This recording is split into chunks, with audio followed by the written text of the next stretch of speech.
आटपाट नगर होतं. तिथं एक गरीब ब्राह्मण राहत होता. त्याच्या घरी श्रावणातल्या औसेच्या दिवशी वडिलांचे श्राद्ध असे. इकडे दरवर्षी काय होई, ज्या दिवशी श्राद्ध त्या दिवशी सकाळपासून त्याच्या सुनेचे पोट दुखू लागे व ब्राह्मण जेवायला बसण्याच्या वेळेस बाळंत होऊन पोर मरून जाई. असं झालं म्हणजे ब्राह्मण तसेच उपाशी जात. असे 6 वर्ष झाले. 7व्या वर्षीही तसंच झालं. तेव्हा सासरा रागावला. ते मेलेलं पोर तिच्या ओटीत घातलं. तिला रानात हाकलून लावलं. पुढे जाता जाता ती एका मोठ्या अरण्यात गेली. तिथे तिला झोटिंगाची बायको भेटली. ती म्हणाली, बाई बाई, तू कोणाची कोण? इथे येण्याचे कारण काय? आलीस तशी लवकर जा, नाहीतर माझा नवरा झोटिंग येईल आणि तुला मारून खाऊन टाकेल.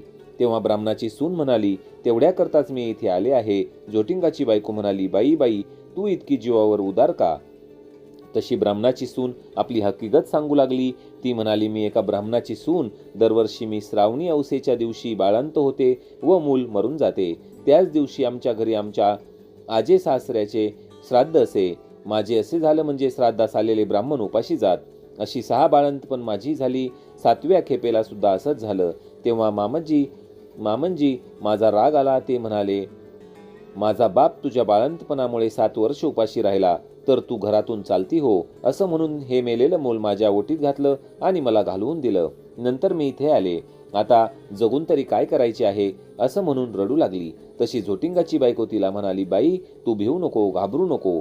अशीच थोडी पुढे जा. तिथं तुला एक शिवलिंग दृष्टीस पडेल. बेलाचं झाड लागेल. तिथे एका झाडावर बसून राहा. रात्री नागकन्या, देवकन्या, 7 अप्सरा बरोबर घेऊन तिथे पूजेला येतील.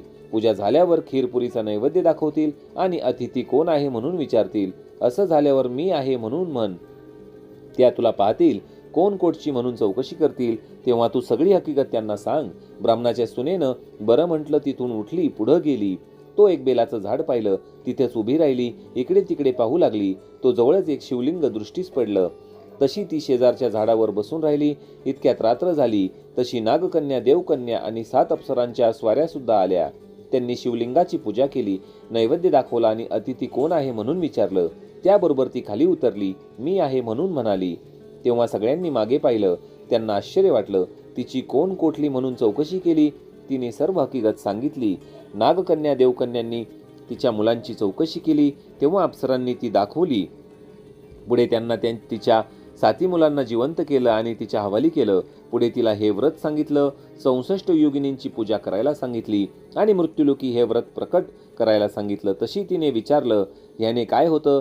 अप्सरांनी सांगितलं, हे व्रत केलं म्हणजे मूल बाळ दगावत नाही, सुखासमाधानात राहतात. पुढे ती त्यांना नमस्कार करून निघाली.